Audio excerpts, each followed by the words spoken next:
Una, na-discuss natin yung simple interest. So, ang pangalawang type ng interest is the compound interest. So, again, this is the second type of interest. And then the compound interest, which is based on the principal plus the previous accumulated interest. It may also be defined as the interest on top of interest. This is usually used in commercial practice, especially for longer period. Kung matatandaan ninyo yung ating discussion, which is all about the simple interest, yung interest is only based on the principal. Dito, sa compound interest, magbe-base tayo sa principal plus the previous accumulated interest. Kaya siya tinatawag na interest on top of interest, meaning to say, yung principal niya at every year, kapag nagkakaroon ng interest, yung may interest, yun yung gagamitin on the next year. And kung mapapansin niyo, yung simple interest natin is preferably for the shorter period. Dito sa ating compound interest, it is for the longer period. So, computing the future value of the compound interest, so ang general formula natin, so wag yun na itong pansinin nyo na, ito na lang yung ating isipin. The general formula in getting the future worth in compound interest is F is equal to P times the quantity of 1 plus I raised to N. So mamaya i-derive natin to. Paano ba nakuha itong formula ito? Okay. So sige, para mas maintindihan natin yung compound interest, magbigay ako ng example. So wait lang. Gawa lang ako ng maraming slides.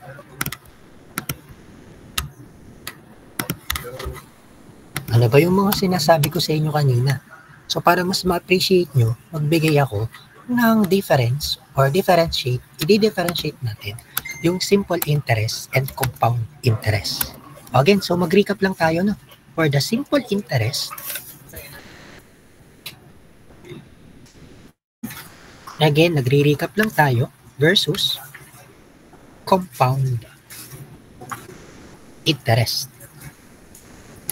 Natatandaan nyo ba yung formula natin for the future worth, for the general formula, simple interest is P times the quantity of 1 plus I N. Tama ba ako, engineers? Yes po, sir. Yes po. Yes po, sir. So dito, i-derive natin paano ba na-compute yung 1 plus I raised to N. So for example, halimbawa lang naman. Kasi na aking panulat yun. Alam, bakit nawawala? So for example, sino bang magandang example dito? Si Vince. Halimbawa si Vince. Si Vince is nag-deposit ng 10,000. In 3 years, na may interest daw na 0.10%. No. So example, gawin natin itong 2021, 2022, 2023, and 2024. Yung initial value or yung principal value ni Vince is yung 10,000 natin. Diba sa simple interest at every year nagkakaroon ng interest amount. Nagkakaroon ng interest, nagkakaroon ng pato. Sabihin natin yung principal amount natin dito is 10,000. If nilagyan natin ng interest or pinatungan natin ng 0.10%, ano yung magiging interest amount? Engineers. 1,000 po. 1,000. Again, itong 1,000 natin is ito yung ating interest amount. So meaning to say, ang accumulated amount considering the interest is 1,100 for year 2022. Tama ba ako? Naintindihan? Yes, for 2023, 10,000 again, yung principal natin. And then, for year 2023, syempre, nagkaroon ulit yan ng interest. So, considering, again, the interest rate of 10.10%, magkano yung interest natin dito? 1,000. 1,000 pa rin. 1,000 pa rin po. Since 2023 to, so ilagay natin dito yung 1,000 interest ng year 2022. So, meaning to say, at year 2023, ang interest niya is 12,000. Ang accumulated amount is 12,000. O for 2024, ilagay natin yung 10,000 ulit. So magkano nga ang interest ulit pag year 2024? 1,000. May 1,000. Again, i-copy lang natin dito yung interest at year 2023 at yung interest at year 2022. Meaning to say, ang accumulated amount at year 3 or at 2024 is 13,000. Tama ba ako? Engineers? Tama Yes po. po. Yes, makuha. Sir, di ka po sa 2022 po ay 11,000 po dapat. 11,000. Sorry. Thank you po. 11. Okay na. 11,000. Goods. Yes po, sir. Goods po. Okay. Sorry. So meaning to say, kung gagamitin natin yung formula in the simple interest, the F is equal to P times the quantity of 1 plus IN. Substitute natin dito yung 10,000 times 1 plus 0.10 raised to 3. Ano ang magiging future work natin at year 3? Gamit ang calcu. 13,000. 13,000 po. 13,000. Meaning to say, tama yung dinerive nating formula based doon sa table. Okay. Paano pag compound interest? Ganito kapag compound interest. O, makinig ng mabuti. So, similar example, si Vince nag-deposit ng 10,000 at year 3. In 3 years, na may interest rate na 0.10. O, similar example tayo, ha? Lagyan natin dito, 2021, 2022, 2023, and 2024. Makinig ng mabuti. For year 1, so 2021, yung initial value natin na 10,000. Paano sa year 2? Again, yung initial value, lalagyan natin ng 10% na interest. So magkano yung interest natin at year 1? 1,000. 1,000 pesos. Meaning to say, ang accumulated amount natin at year 1 is 11,000. Okay? Ngayon, i-consider natin yung definition sa compound interest. Sabi dito, principal plus the previous accumulated interest. Meaning to say, nagka-accumulate, continuously, nag-compounding, anong tawag doon? Nag-grow or nag-continuous yung payment natin based dito sa ating compound interest. Kumbaga sa compound interest, yung principal, again, yung principal is continuously compounding or yung principal is continuously growing. Meaning to say, ano pong ibig sabihin nun, sir? Meaning to say, nasan yung aking ano? Meaning to say, ang gagamitin natin at year 2023 is yung value na 11,000. And then, nagkaroon ulit ng 10% interest. So, magkano ang 10% ng 11,000? 1,100. 1,100 na ang gagamitin natin, hindi yung 1,000. Kasi, as the principal increases, syempre, yung interest also increases. So, therefore, ang ating accumulated amount at year 2023 is equivalent to what? 12,100 po. 12,100. So, dito sa year 2024, anong ilalagay natin dito? Considering the compound interest. 12,100. 12,100. Again, bakit? Sabi nga sa definition natin, the principal plus the previous accumulated interest. The principal plus the accumulated interest. So, yung 12,100 and with 10% interest on year 2024, what would it be? 1,210 po. 1,210. Therefore, ang accumulated amount at year 3 is equivalent to what? 13,310 po. 13,310. So, see the difference? Kung ano yung pinagkaiba ng simple interest and compound interest? Yes po, sir. Okay. Sige. Kung para mag-compute natin, considering this one, the formula, 1 plus I raised to N. Sige nga, tingnan nga natin by checking kung ang magiging sagot natin dito is similar din. Same lang po, sir. 30,310 pesos. Sir, saan po nang galing yung formulang to? So, ganito yan. So, based dun sa table natin, lagay natin dito, 2021, 2022, 2023, and 2024.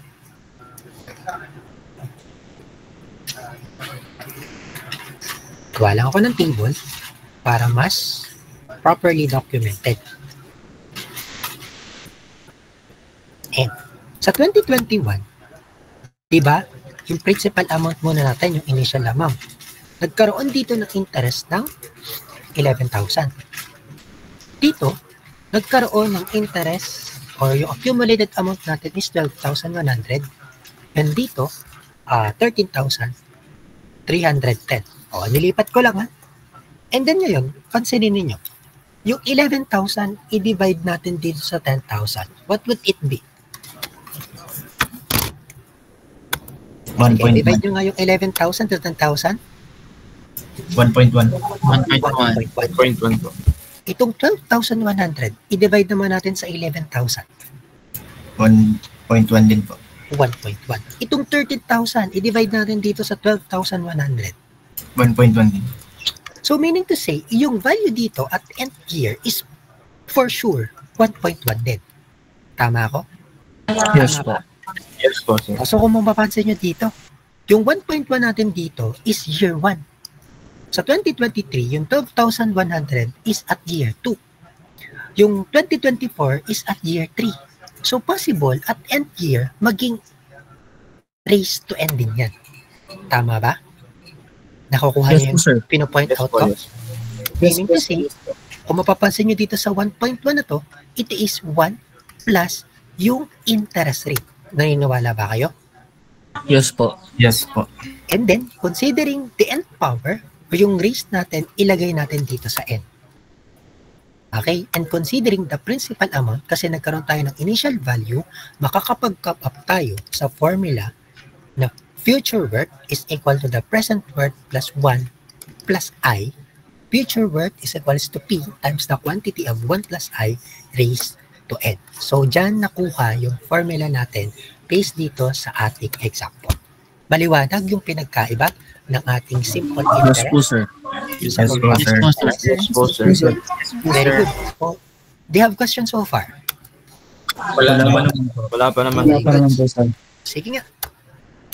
Let's move on to the next topic, which is all about rate of interest. Sir, paulit-ulit na tayo dyan.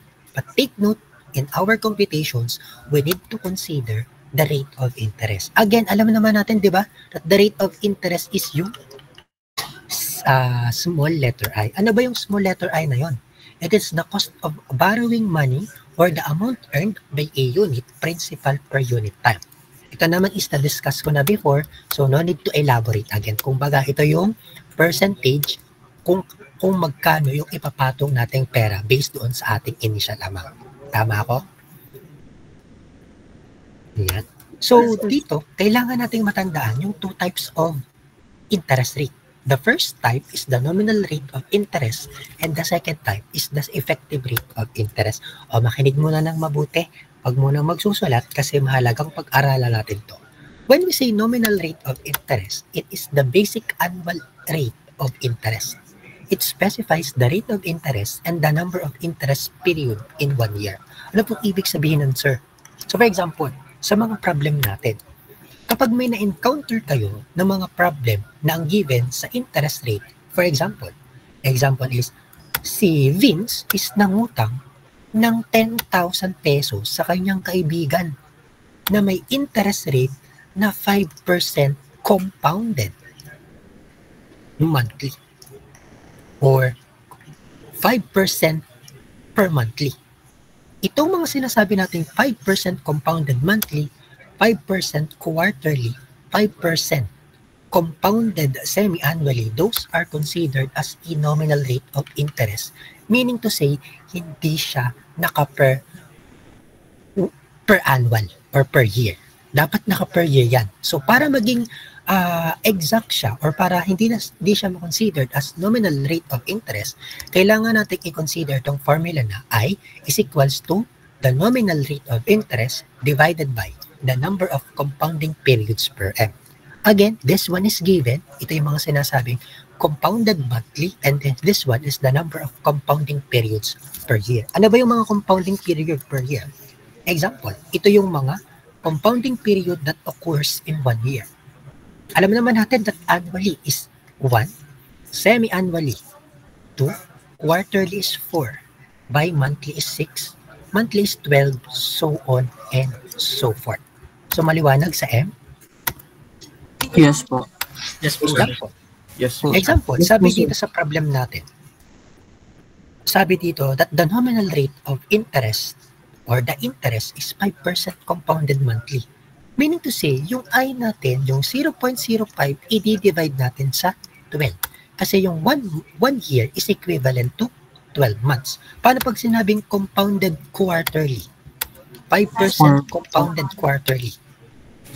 Divide po. Yan, Four. i-divide natin Over four. sa 4. Maliwanag kung ano yung nominal rate of interest? Yes po, sir. Yes, yes, sir. Dapat makalaga natin Yes, yes, po, sir. yan, yan. So the next one is the effective rate of interest. It is the actual or exact rate of interest earned on the principal during a 1-year period. Meaning to say, itong effective rate of interest is the exact rate during 1-year period. Kumbaga dapat itong effective rate of interest natin is naka-annually, naka-per year. Hindi dapat siya naka-compounded monthly. Kapag ang binigay sa ating problem is naka-per year, those are considered as an effective rate of interest. Maliwanag? But take note, wag to. Wait lang. Dagdag lang ako ng ano. Dagdag lang ako ng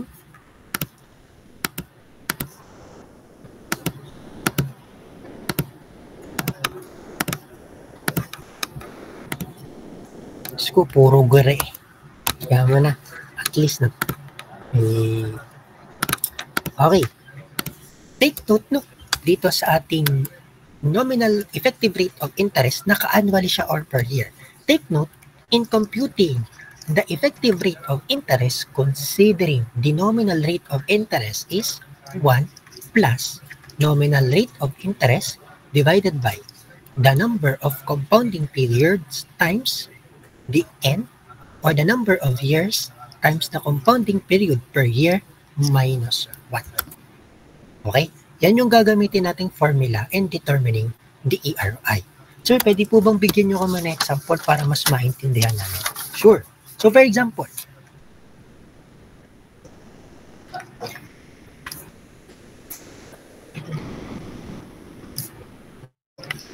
so sabi dito, the effective rate of interest of 14% compounded semi-annually. So meaning to say, kung mababasa nyo agad, yung 14% compounded semi-annually, itong 14% is considered as the nominal rate of interest.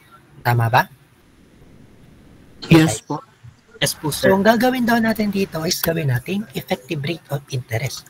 Alam natin that the formula in getting the effective rate of interest is 1 plus the nominal rate of interest all over the compounding period times n minus 1. Substitute lang naman natin. 1 plus 0.14. Anong magiging denominator natin? 2 po. Sure kayo? 2? 24. Eh, 2 po. 2 po. 2 po. Ang 24 is, ano yung 24 natin? Semi-monthly. 24 natin is Semi-monthly. semi-monthly. Huwag madilito, no? So, ilalagay natin is 2. Anong magiging n natin? Number of years. 0.5. 24. 1. Isa po. Kasi 1 year.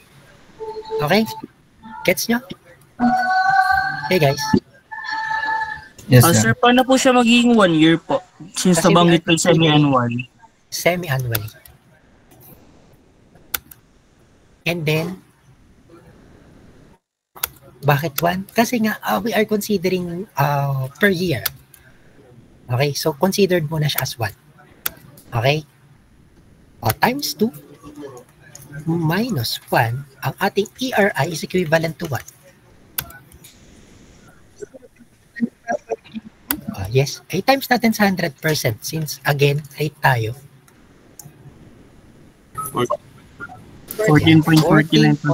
14.49% lalagyan nyo ng annually. Maliwanag ko pa paano mag-compute ng ERI? Ask ko lang po. Wait lang ako muna.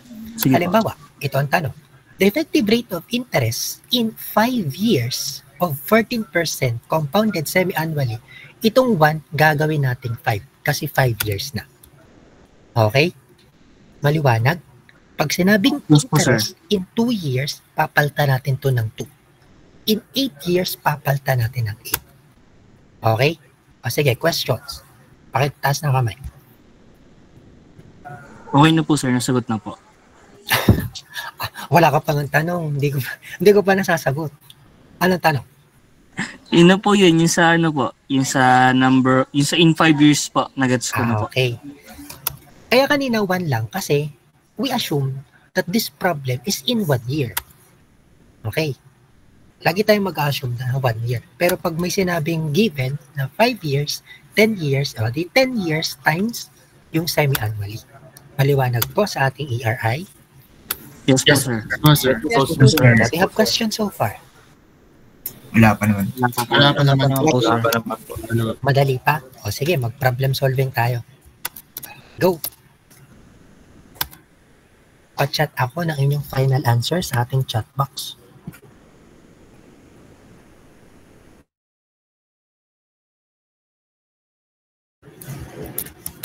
Wait lang pala. But before that, no, nakalimutan kong sabihin nga pala dito. Sorry. Going back to this one. Okay, guys. Going back to this one. Dun sa ating 10,000. Sorry guys, I forgot to discuss this one.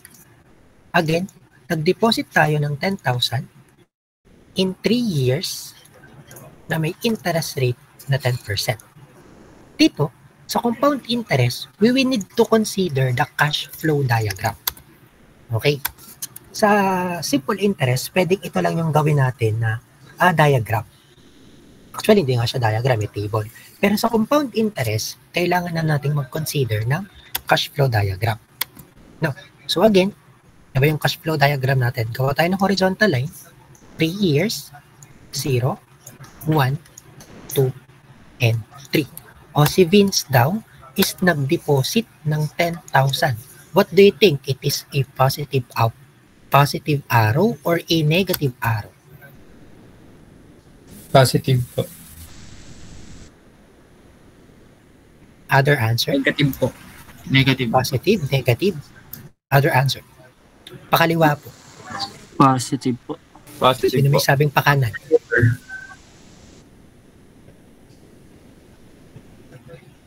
Negative po. It is a negative arrow. Bakit? Kasi naglabas naglabas. Nawala ng pera si Vince. Nag-deposit siya ng pera sa bangko. So, di ba pag nag-deposit si Vince, nawalan siya ng pera, nakaltasan siya ng pera, nabawasan siya ng pera. Naiintindihan niyo, guys? Yes po, sir. Yes po. Yes po, sir. Yes po, sir. Okay. So, may interest tayo na 10%. Ang sabi dito, ano daw yung ating future value at the end of 3 years? So, meaning to say, pataas na siya dito. Bakit, sir? Kasi di ba, kapag itong 10,000, inintayin natin dito at 3 years. Di ba may matatanggap tayong pera na mayroong accumulated amount, mayroong interest. So, kailangan pataas na siya. Di ba pag sa bangko naman, pag kukunin natin yung pera at 3 years, may makukuha tayo, may matatanggap tayo. Kaya positive outflow siya. Okay? Naiintindihan nyo? So, ito, Yes po, sir. yung magiging cash flow diagram natin pagdating dito sa condition na to. So, maliwanag po. Yes po. Yes Okay, po. sige. Let's try problem solving number 1.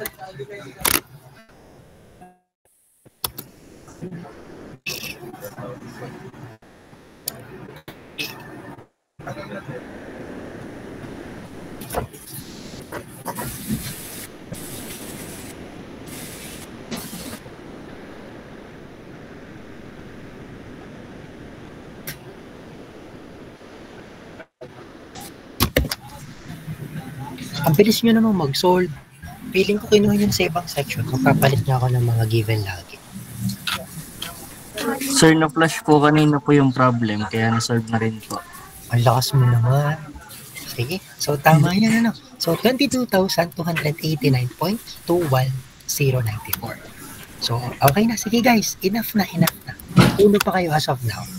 So, goods. O, ngayon, uno pa tayo, no? Based dito sa ating compound interest. So, the first thing that we need to do is to determine what is the required in the problem. Sabi dito, what will it become at the end of 5 years? Ano yung hinahanap natin dito? Yung ERI po. Expected Ano naman, po. The future amount. Future. Future work Future. at the end of 5 years. Okay? So you have to analyze the problem. So first thing that we need to do is to have the given. So ang given natin, ano yung present value natin? 15,000. 15,000 po. 15,000 po. 15,000. Ang ating I is 8% 8%. compounded quarterly. Ganyanin ko na lang ha. And then, anong ating end? 5 years po. 5 years po. 5 years. O, required tayong mag-cash flow diagram na. So, paano yung cash flow diagram natin? Pababa po. 5 years muna. 0, 1, 2, 3, 4, and 5. So, masangayon ba ang lahat? So, hindi po. Kilo po kasi. Pagbigyan nyo na ako ha. Ay, syempre. Ano lang ako eh. Pasensya na, hindi po ako engineer na eh. Totally perfect engineer eh. Kaya kilo. Pero okay ba tayo sa cash flow ng ating horizontal line? Yes po, sir. Yes po, sir. The next one is, ilagay natin tong 15,000. Oh, nag-deposit down ng 15,000. Do you think it is upward or downward? Downward po. Saan natin ilalagay? At year ano? 0 po. At year 0. 0 po. Very good. Ngayon, may interest daw na 0.08 compounded quarterly. Again, take note that this one is a quarterly.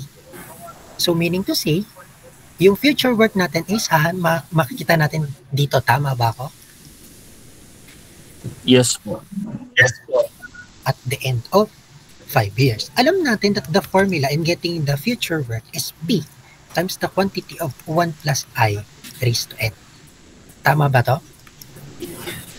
Yes po. Ay, tama. Pero sa ano po siya? Sa symbol Tama po siya, siya. pero kulang. No? Sige, Kulang po. simplify natin. P, 1 plus I, N over M. Pwede na? Pwede. Yan na po, sir. Minus 1 pa po. Yes po, sir. Yan na po, sir. Tama ba? Hindi na. Hindi na tayo magma-minus 1.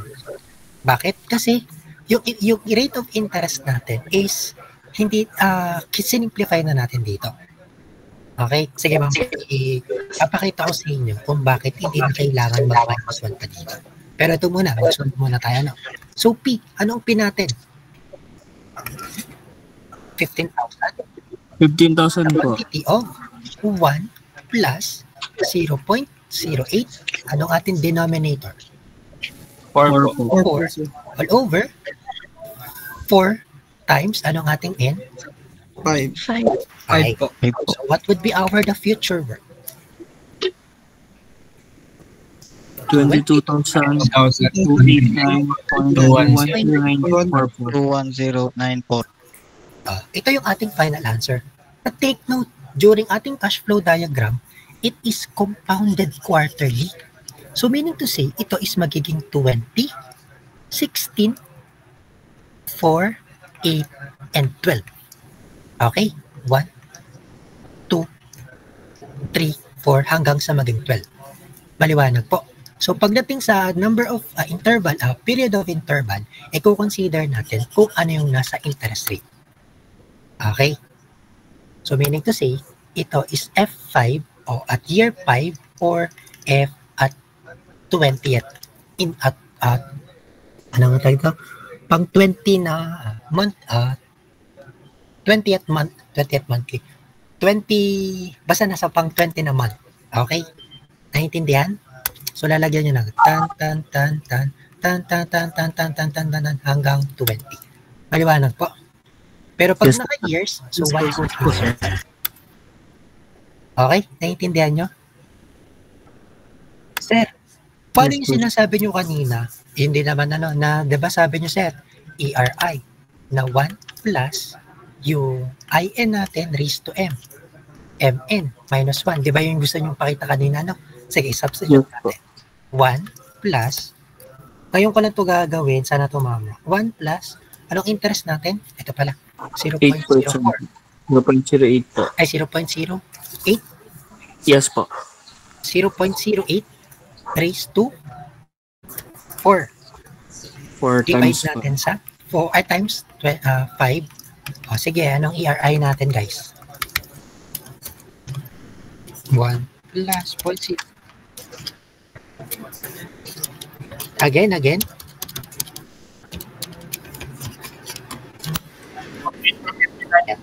0.4859 47396. So, nakuha ba ng lahat itong ERI? Yes po. Sir. Yes po, sir. Ngayon, ERI ito, di ba? Ito is naka-annually na. Tama ba ako?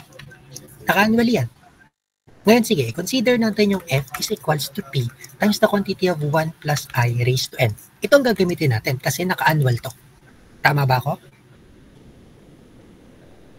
Annual. Yes po. And then, naka 5 years. O, tali na. Sige nga. Sana tama tayo, no? 15,000, 1 plus, ito yung ilalagay natin. 0.4859, raised to 5. Tingnan nyo nga kung similar nga. Hindi po, sir. Hindi po, sir. Wait lang. Hindi po. 15,000. 1 plus raised to 5. Bakit nga hindi? Times 20.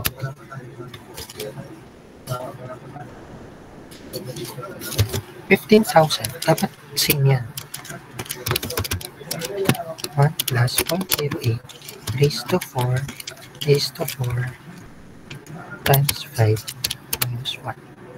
0.48. So, 15,000. Bakit di similar? 1 plus A raised to 4 times 5. Bakit hindi nga? Wait lang ah.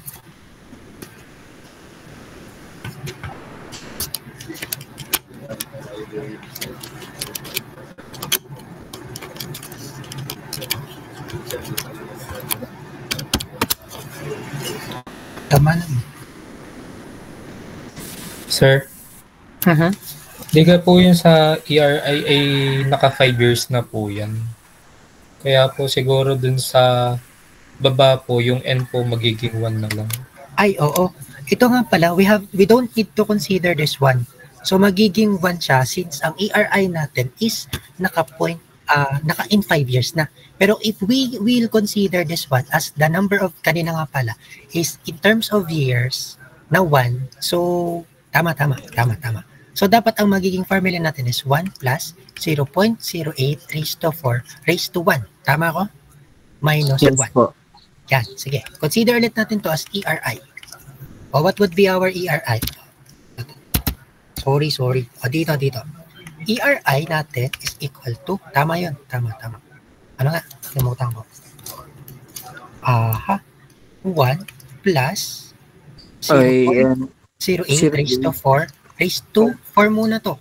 Considering number of 1 lang, 1 year, minus 1. Anong ERI natin? Dapat sakto yan. 0.08243216 po. 0.08243216 annually. Okay? And then, kapag kinonsider natin yung F is equals to P times the quantity of 1 plus I raised to N, o diba, naka-annually na siya. So, lagay natin yung 15,000 times the quantity of 1 plus itong 0.0824 raised to 5. Ano magiging sagot natin dito? Yan, same na. So, naiintindihan natin, guys? Yes po, sir. 22,289. Pero, mas maganda, no? Kung ang ilalagay nating formula is ito na. Very simplified na siya. Okay? P, F is equal to P times the quantity of 1 plus nominal rate all over the compounding period per year, MN. Yan. Goods. Sir, bali po gagamitin po siya kapag po 1 year, kapag po 2 years above po. Okay. Anong 2 years above? Yung sa ating pong N, Dito? Hindi. Pwedeng 1 year yan. Di, ang ilalagay natin is 1. If n is equals to 1, o di 1 ang ilalagay natin dito. Ipa-product natin. mawawala po yung -1 po kapag po nagkataon. Saan? Dito? Kunyari, opo, gaya po niyan, yung sa 5, nagkaroon po tayong 5 years po. So, inatanggal po, na-simplify po natin as wala po yung -1. Ah, okay. Dito. Hindi. Anong -1? Ito is, Yung sa ating formula po ng ERI. Again. Yan po sa ating formula po ng ERI. Bali po, kapag po nagkaroon po tayo ng N na 2 years and above po, masisimplify po natin siya as wala na po yung -1. -1. Hindi. Kailangan pa din. ERI nga tayo eh. We are computing annually. Kailangan muna natin terms of annually siya. Sige po, sir. Thank you po. Basta ganito, para hindi kayo malito, ito na lang yung gagamitin nating formula. F, pagbayaan ha, kapag considering nominal rate of interest, P times the quantity of 1 plus nominal rate of interest all over M times MN. Okay na, goods na tayo dyan. Ito is pinakita ko lang yung alternate solution considering the ERI kasi nalito kayo kanina. Okay tayo dito? Yes po, sir. Yes po, sir. Walang -1 yan Yes, ha? true, sir. Walang -1. So, sige, let us try problem solving number 2. Oh, wait lang. Add lang ako ng screen. Nagigets ba? Nagigets engineers? Yes po. Yes po, Yes sir. po, sir. Feeling ko may nakalimutan tayo. Yung ating, may cash flow diagram. Wala tayong cash flow. Hindi, may cash flow na pala tayo. Sige. Problem number 2. Wait lang ha. Mag-isip ako. Abang magandang problem.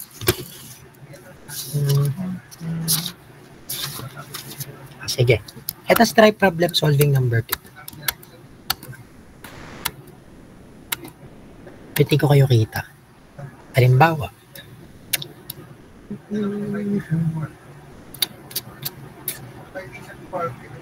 okay.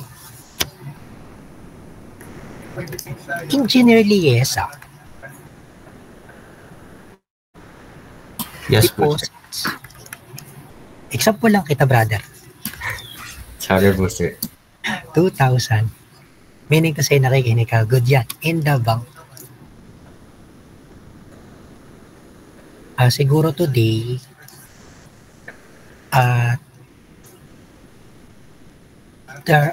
siguro at the rate of 4% compounded annually. After 2 years,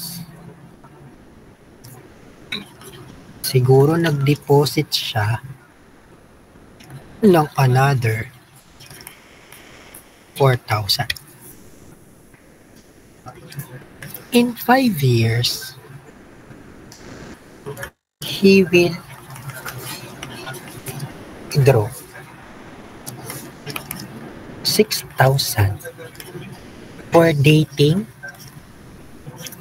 purposes to Lea, na sinong cash mo dito? Dali na. Tanong mahiya. Wala po, sir.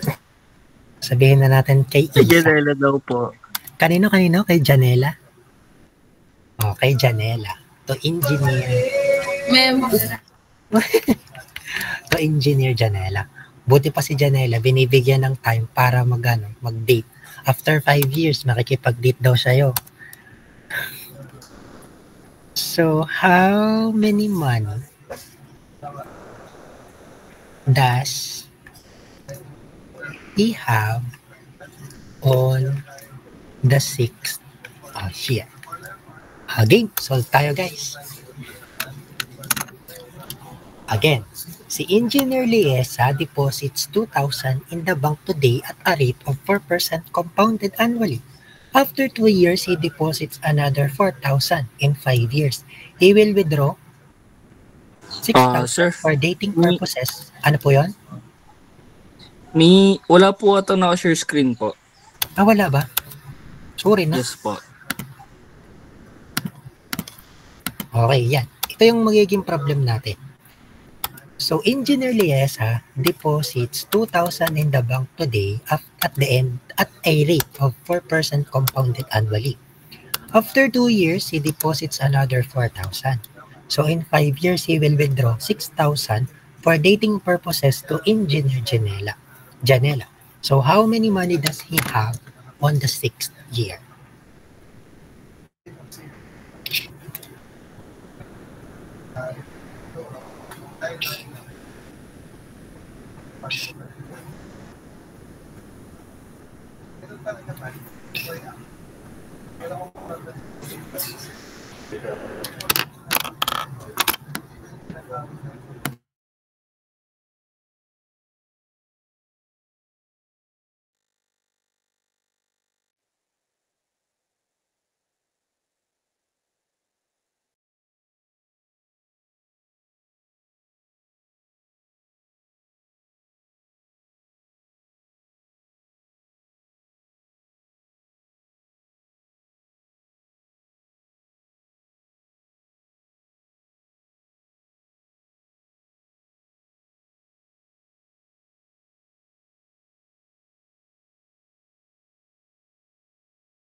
Other answer.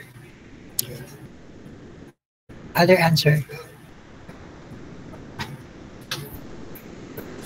Sir, yung gapang in 5 years ay yung mula po sa pagde-transfer nung unang, ay pagde-deposit po nung unang principal. Ay, wait lang. May nagtatanong pala. Sorry. Again. Sorry, nakikinig ako ng chismis. Yung pong 5 years po, magsisimula po dun sa pinakaunang pag-deposit. Ulit ang tanong. Sorry, daw ako. Yung pong diga po, in 5 years, he will withdraw 6K. Yung ga po ay magsisimula yung 5 years na yun dun sa first deposit po ng pera. Mm-hmm. Okay po. Yeah. Thank you po. Another answer. Actually, tama naman yung 970.02277. So, pakita ko na lang na kung paano nakuha nila yung 970. Enough muna, dito muna guys. O, tingin mo na dito guys.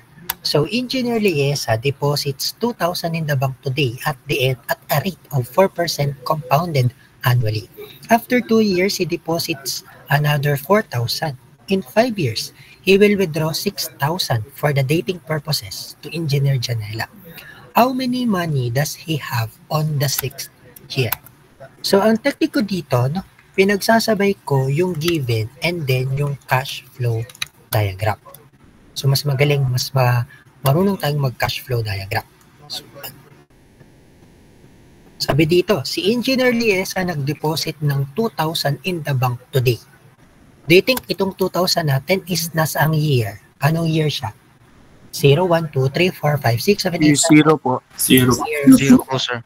Nasa year 0 siya. Siya ba ay pataas or pababa? Pababa po. Pababa po, sir. Kasi nag-deposit si Liesa ng 2,000 pesos. Okay na tayo dito. And then, may interest daw na 0.04 compounded annually. So, in terms of year tayo. Maliwanag. So, meaning to say, itong 4% natin is ERI na or exact rate na siya. Goods? Juniors? Yes po. Okay. After 2 years, he deposits another 4,000. So, after 2 years daw, bilang tayo ng 2 taon. 1, 2. So, meaning to say, yung 4,000 natin is nandito. Tama ba ako, guys? Yes po. Okay na tayo.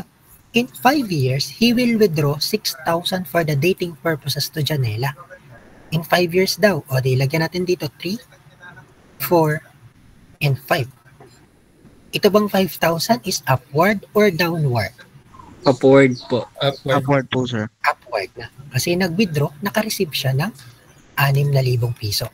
Tama ba ako? Tama ba tayo? Yes po. Ngayon, Yes po, sir. how many money does he have on the 6th year? Kumbaga, magkano na lang daw yung pera niya, yung natitirang pera niya after 6 years. So, tama ba yung ating cash flow diagram? Yes po, Yes sir. po, sir. Lagay natin dito, no? Yung P0 natin or yung present value at year 0 is 2,000. Present value at year 2 is 4,000. Present value at year 5 is 6,000. And then may interest rate tayo na 0.04 and N natin is equivalent to ilang number of years? Bali po 6. 6. Okay. So again, copy lang natin yung cash flow diagram dito. 0, 1, 2, 3, 4, 5, and 6. Kopya ko lang. 2K. O, gawin ko ng 2K ha. Sorry na. 4K. 6K. Buti pa si Janela. 6K ang pang-date. Ay, saan ka pa? No. So, pwede ka na kay Liesa. Kasi, grabe oh. Imagine mo, ang laki ng gastos niya sa dating sa'yo. And ito yung hinahanap natin. Okay. So, dito, mas maganda para ma-solve natin yung ating future value o yung left money at 6th year, mag-equate tayo into 0. Again, itong mga nasa taas, ito yung ating mga positive cash flow at itong mga nasa baba, ito yung mga negative outflow natin. So again, equate natin sa 0. So lahat ng mga pataas, gawin nating positive. Lahat ng mga pababa, gawin nating negative. O napunta muna tayo sa positive. So again, considering the future value yung F5, ito, positive yan, plus yung F6, kasi positive to, itong 2K pababa, gawin natin minus F0 at year 0, minus at F4. O, ang hinahanap natin is F6. So, equate natin to F6. F6 is equal to F0 plus F2. F2 pala to. F2 minus F5. So, masang-ayon ba kayo that our equation in determining F6 is this one? Yes po. Yes po, sir. And then, alam naman natin that the general formula in getting the future worth for compound interest is P times the quantity of 1 plus I raised to N. So itong formula natin to, itong general formula, gamitin natin to sa lahat. Isa-isahin natin para hindi kayo malito. First one, considering at year, sabihin natin at year 0 muna. At year 0. Ito muna ang compute natin. Alam natin, in determining the future value at year 0 is F0 is equals to P0 times the quantity of 1 plus I raised to N. Again, itong 2,000, ang main goal natin is ilagay natin at year 6. Itong 4,000 at year 2, ang main goal natin is dalhin at year 6. Itong 6,000 at year 5, ang main goal natin is dalhin at year 6. So again, considering at year 0, ang ilagay lang natin dito is yung value natin at year 0. Yung 2K lang muna. 0, 1, 2, 3, 4, 5, 6. Yan ha, minamano-mano ka na para sa inyo. Again, ito yung future value natin hinahanap natin dito. Again, ang main goal natin, itong present value na 2K is dalhin natin at year 6. So, para madala natin siya at year 6, gagamitan natin siya ng ganitong formula. So, substitute natin. Ang ating F0, future value at 0, is yung 2,000 times the quantity of 1 plus, anong interest rate niya natin? 0.04 po. 0.04 raised to, anong magiging end natin or number of years? Again? Tulong po. Tulong po. Ano sagot nyo, guys? 2 po sa akin. Again. Again?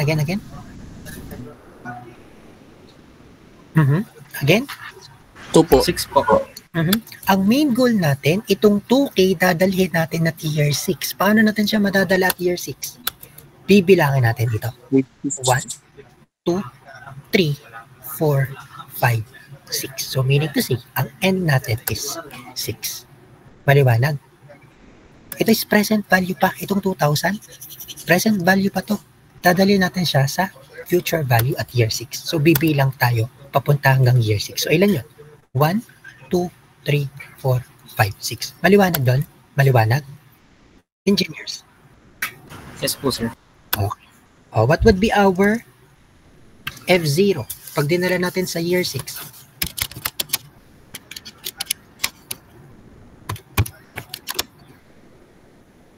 $2,530.638037. Ito na ba yung final answer natin? Hindi po po. Hindi pa. Ito is dito pa lang sa F0. So, okay na tayo dito. Main goal natin is kunin yung F2. Again, formula natin is F2 is equal to P2 times 1 plus I raised to N. So, again, considering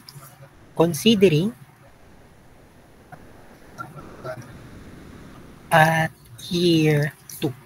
So, 0, 1, 2, 3, 4, 5, and 6. Nandito yung ating 4K. Nandito yung 6K natin. Ang main goal natin, itong present value na 4K dalhin natin at year 6. So, para madala natin siya, gagamit tayo ng formula na P2 times 1 plus I raised to N. So, substitute lang natin yung formula. 4,000 times the quantity of 1 plus 0.04. Ano magiging N natin? 4 na lang po. 4 po. 4 kayo, hindi 2? 4 po.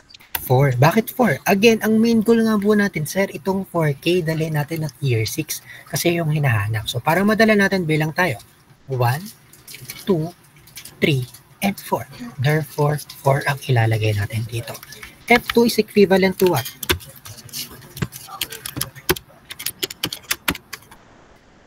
For 424 po. Yan. So, 4,679.43424. Ito na bang final answer natin? Hindi po rin po. Hindi po. Hindi pa rin. Ano? Okay, goods. So, iyan is dito pa lang. So, ang next goal natin is computein natin yung F5. So, considering at year 5,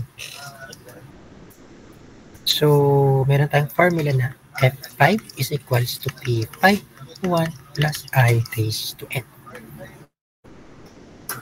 0, 1, 2, 3, 4, 5, 6.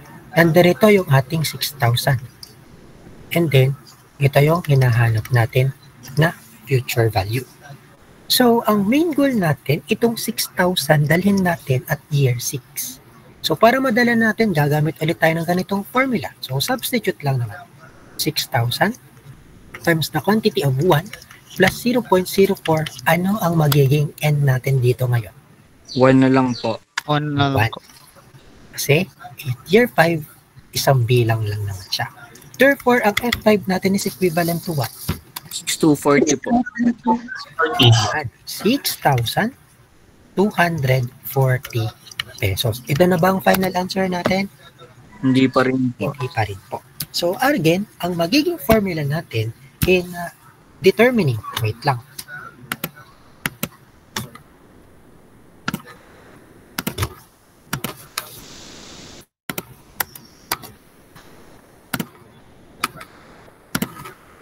Again, ang magiging formula natin in determining the future value that is being left at 6 year is F0 plus F2 minus F5.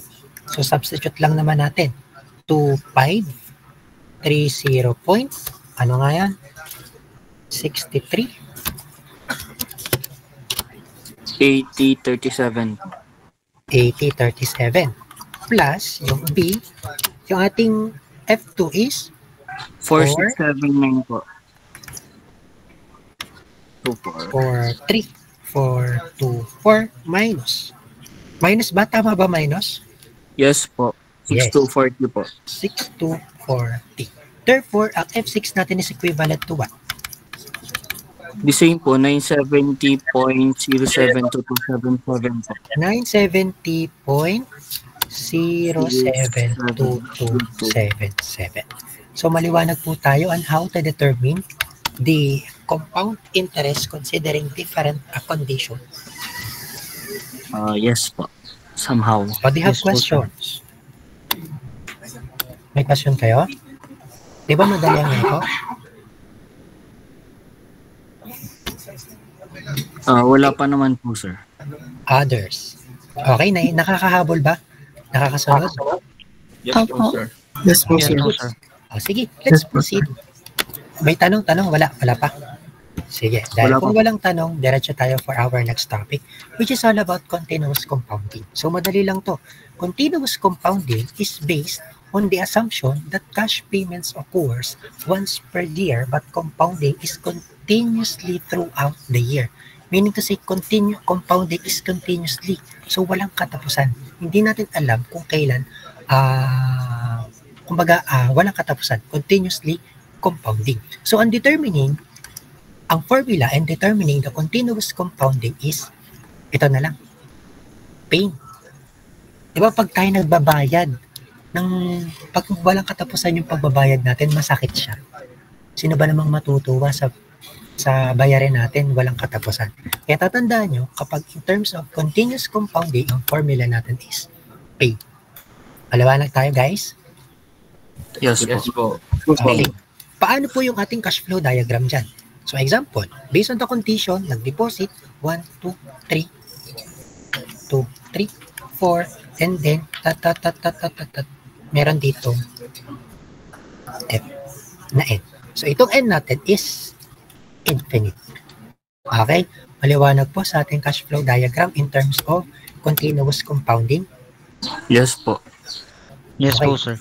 Ito ba gusto nyo pang ipa-derive sa akin yung formula or wag na?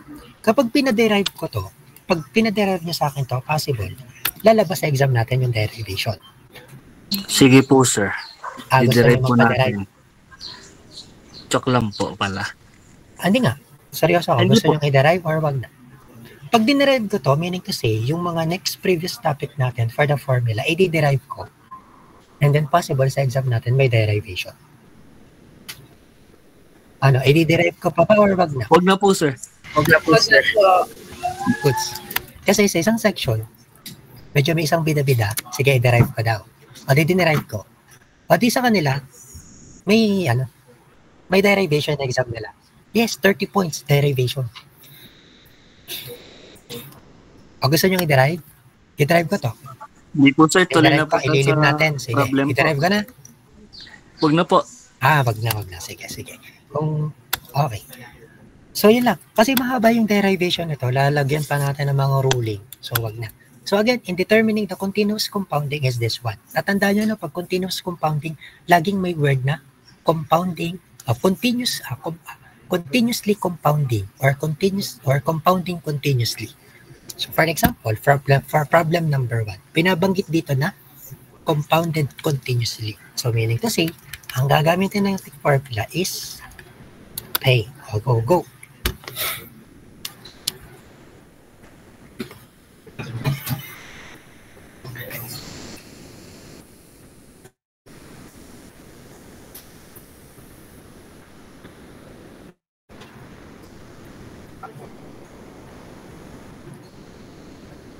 So what would be our answer? 2183.3052 po.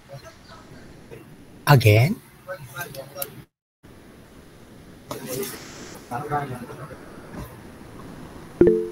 Ayan, okay, may nakakuha na. So, 2183, oy, may USD yan ha, 0.305. 30,502. Paano? Lang, convert lang naman na ilagay lang natin. 2050. Hoy, marunong na kayo nito. Itong limit na to. Game na to. Alam nyo Yes to, diba? po. Calculator. Yes po, sir. 0.020. Hindi ko na ituturo yan ha. Baka naman may magpaturo po sa akin. Times 3 years. Anong F natin? Is 2183. 21. Ano po po? $2,050 po. Point Ah? 502. So, nakuha ng lahat. Yes po, sir. Yes po, sir. Okay. Problem number 2.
Okay.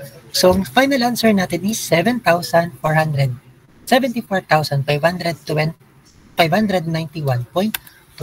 So, again, yun lang naman. F is equals to P paying. So, 50,000 times the quantity of E 0.08 raised to 5 years. So, F natin is equivalent to 74,591.23488. Nakuha ng lahat? 88. So, Yes, paano na pala yes yung po. ating, tag dito? CFD, cash flow diagram. So, 0, 1, 2, 3, 4, 5. Nandito yung ating F, pero yan ay, kung tutuusin, is infinite yan. Kalagyan lang natin yan ng infinite. Kalagyan natin dito ng P. Okay? So, may infinite lang lagi sa dulo. Maliwanag tayo? Yes po. Yes Yes po, sir. So, do you Sir. have questions so far with regards to our compound interest? May questions? Wala pa naman po. Wala naman po, sir. Wala kayong questions? So, sige. Paunahang makasolve nito, bibigyan ko ng additional incentive sa quiz natin. Okay, solve. Ang makakasolve niyan, magaling. Game. Sir, wala po. Sadyang wala makakasagot niyan. Okay, game. Ito, seryoso. Pauna na. O, 10 minutes lang, 10 minutes.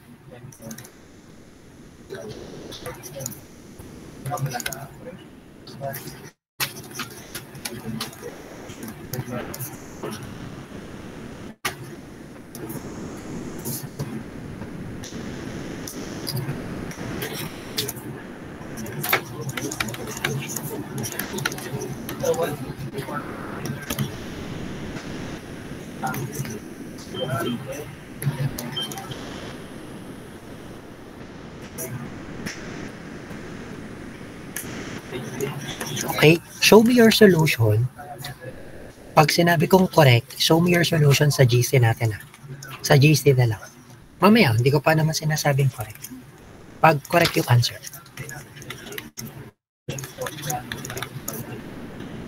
Okay, go. CR lang ako mabilis So, pa-chat na lang muna ako ng final answer nyo sa chat box.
Okay, tingnan natin yung mga sagot. Again, bawal magtanong. Kasi tayo incentive to eh. Oh, again, pabasa ko ng mabuti ng tanong. Find the equated time for paying a loan. Meaning to say, period yung ating hinahanap dito. So, lahat ng nag-chat na amount is considered as wrong na agad. Sir, wala po sir. humabol. Walang tama. 2 minutes. Sir, tanong ko lang po. 5 year po talaga yan? Yun o, sa panguna po.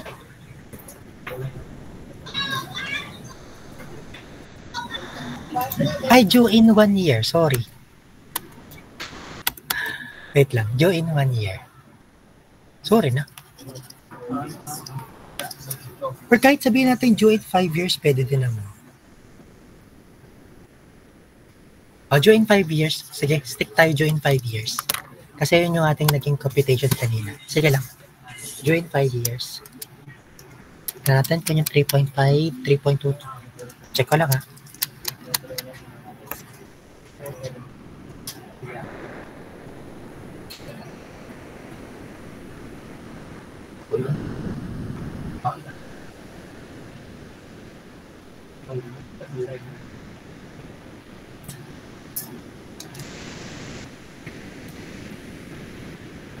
Due in 5 years. Pag due in 5 years,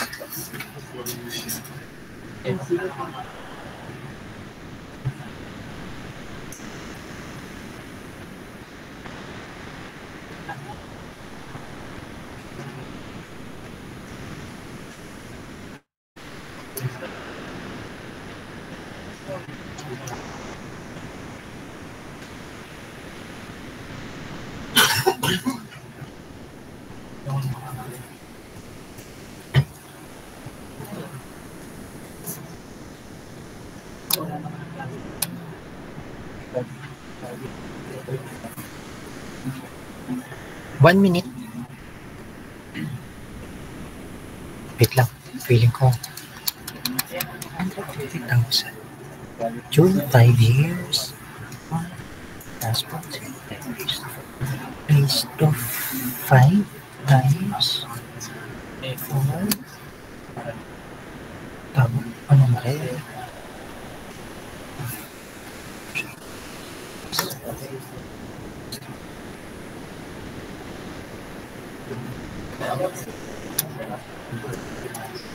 Tapos, 280,000. 0.5. Last point, 0.5 is the 4 times 2.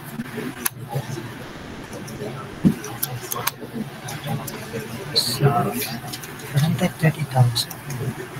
1 plus 1. 5 is to 4. 5 is to 5 plus 6. Ay, mali kaya pala ako.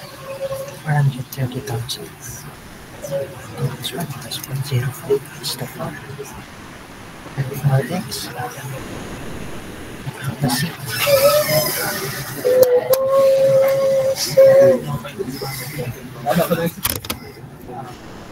Wait lang ha, tagal ng shift sold sa akin. Sir, paabala mo po.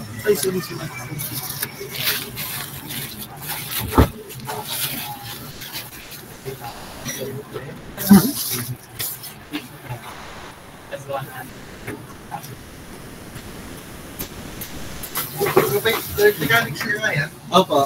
Kayo rin ka? Kulang na nga po yun. Ayoko lang na pagtanso ng yung mic na sinusunod kong syllabus ay iba. Ano yung biga po ang bigo na sa akin? Siyempre, nagsabi ka syllabus. Nagsabi po.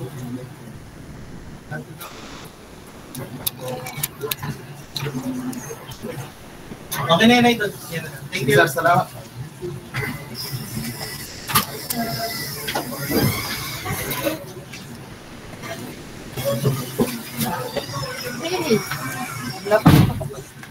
Kaya wala pa kayo sa Lagi ako nandito ha. Pumapasok. ko sa'yo. Mental ka.